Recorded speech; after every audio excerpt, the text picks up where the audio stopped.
Hello and welcome back to the third instalment, I guess you could call it Die Hard 3, of my series of videos on this iconic Kenwood radio as seen in the very first Die Hard movie starring Bruce Willis from way back in 1987-88. We're going to look at making a replica of the Walkie Talkie and some of the other props as seen in the movie.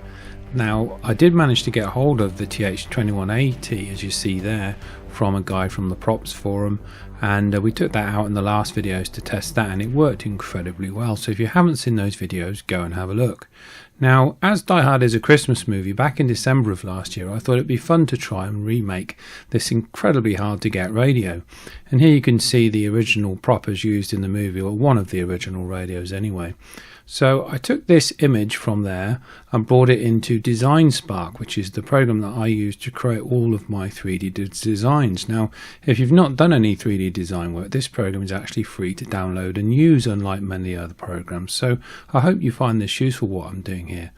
Now, I took, thankfully, once I got hold of the TH21-BT, I'd got most of the design in the bag, but it really helped me just nail a few of the little things that I'd kind of missed or couldn't quite see from the photograph.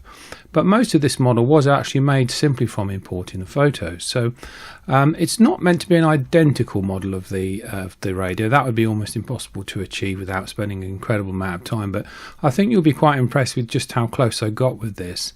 So anyway, I started to tack on the bits as I saw them off the pictures, the battery pack, the PTT button, the speaker grill, and the other items that you see on the screen there. Now, this is all made exactly to the same dimensions as the original radio, and I wanted it to be hollowed out inside, so I could actually put some electronics in there to put some sound effects from the film on the board and play them back through the radio, as it's lots of fun doing that, as we saw with the Back to the Future radios that I've done. If you've not seen that, there's a video on the channel where I made those walkie-talkies as well.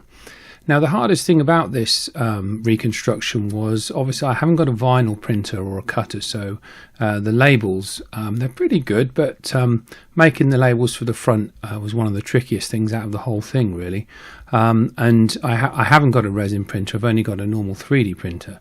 However, I was really pleased with how this came out, as you'll see when you keep watching the video.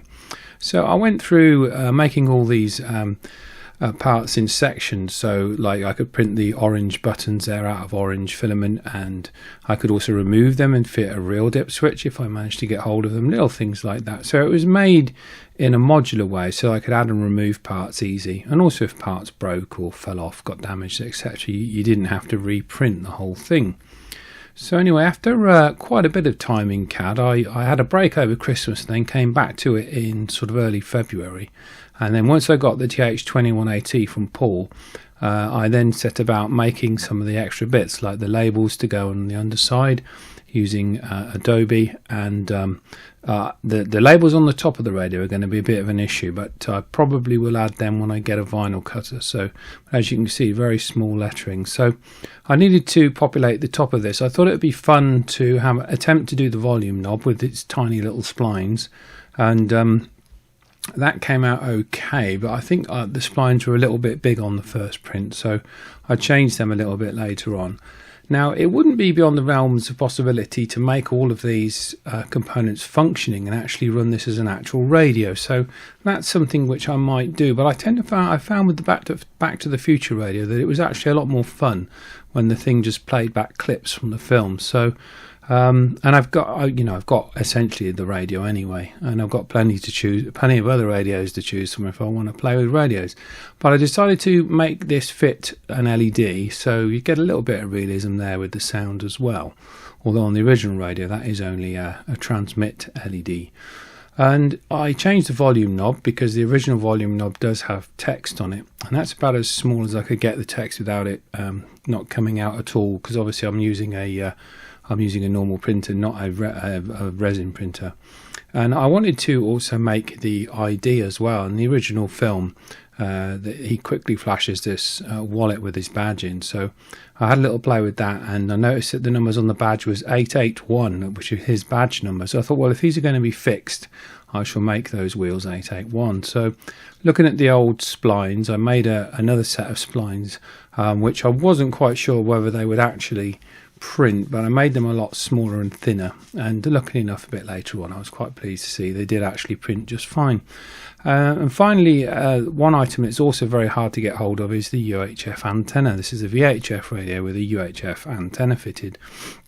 And I modelled this antenna very carefully against the original one. I think I got it pretty straight, and this is pushes in and out on a RCA connector there, so it is totally removable. And also I can roughly wind this to work on the original radio as well, which might be a bit of fun. So after all that, we and quite a lot of printing and messing around, we come to assembly time. Now, I didn't sand down or paint any of these parts. I just thought I would assemble this as is, and perhaps I think if I get a resin printer and do a resin version, then I'll do a bit of light sanding and some painting. But I'm really pleased with how this has come out, and there was just enough room to fit the audio board inside. And after a bit of playing around in Illustrator, we got those labels all nicely printed off as well. Now, for the sound chip to work, I wanted it to play the clips one after another. And on this soundboard, to do that, you have to short out that connection there with a resistor, and then it will just play the clips one after another, which means you don't have to keep your hand pressed on the button. And I did originally think of removing the PTT button and putting the switch in there. And then I got and designed the stickers and affixed them to the case, and come back to the conclusion that I would just fit a little slide switch on the back, which would also turn an LED on as well on the top of the radio. Now, I couldn't use those switch plates at the back because the case would have been too thin at that point for design reasons. So anyway, fully assembled, I think you can probably agree it's starting to look pretty good. And I got the clips from the movie and stuck them on the board there, just USB transfer as per the Back to the Future radio. And the final bit of the puzzle was just to push in the antenna on the top. And there it goes. I'm really pleased with how that's come out. And so I'm moving to the badges now. People selling these original badges wanted £50–60 just for the badge. So I thought, well, I'll use a combination of Tinkercad and Illustrator to create this badge. And it was a lot trickier than I thought, and I actually buy some blue PLA in order to print it, and I used some special metallic paints from AK Interactive. They're fantastic to get the gold finish on it there. And I just mocked up the ID and printed off some $20 bills from the same era as the movie as well. Now, those of you might spot the gun there is actually, it is a Beretta M92, but it's the FS version, which appeared in Die Hard 2, not Die Hard 1, but that's just something only gun people would know about. Let's go back to me in the studio and have a listen to what this radio sounds like with these clips running. Mayday, mayday, anyone copy Channel 9? Terrorists have seized the Nakatomi building and are holding at least 30 people hostage. I repeat, unknown number of terrorists, 6 or more, armed with automatic weapons at Nakatomi Plaza, Century City. Attention, whoever you are, this channel is reserved for emergency calls only. Oh, fucking shit, lady! Do I sound like I'm ordering a pizza? Perfect. The elevators are locked off. You cannot escape. Just shut it in and come back down. Officer needs assistance. I'm in Nakatomi Plaza and turning my car into Swiss cheese! Sorry, Hans, wrong guess. Would you like to go for double jeopardy where the scores can really change? Yeah, I'm still here. Unless you want to open the front door for me? I'm afraid not.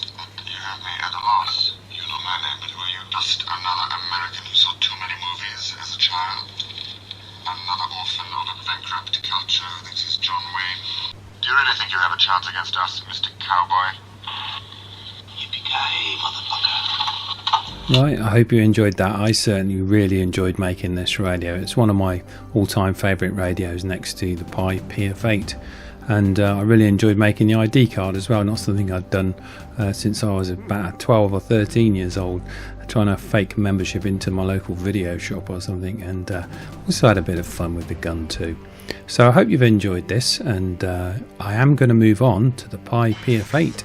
As I've already mentioned, this was a project I started a couple of years ago, and some of you may have watched the first 2 videos. I'm a big fan of this series. In fact, I've just got the 3rd set on Blu-ray, and it is absolutely fantastic, just pure nostalgia. And these radios now go for upwards of £400 second hand if you can find one.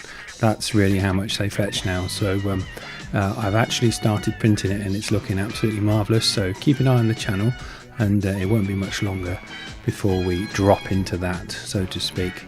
Goodbye Hans, nice knowing you. Thanks again for watching. I hope you've enjoyed this. Please like and subscribe, as it really helps me when you do that, and it's a big pat on the back for all my hard work, and this has been quite a lot of hard work. Catch you later, 73s, take care and stay well. Yippee-ki-yay, mother. Sorry, Hans, wrong guess.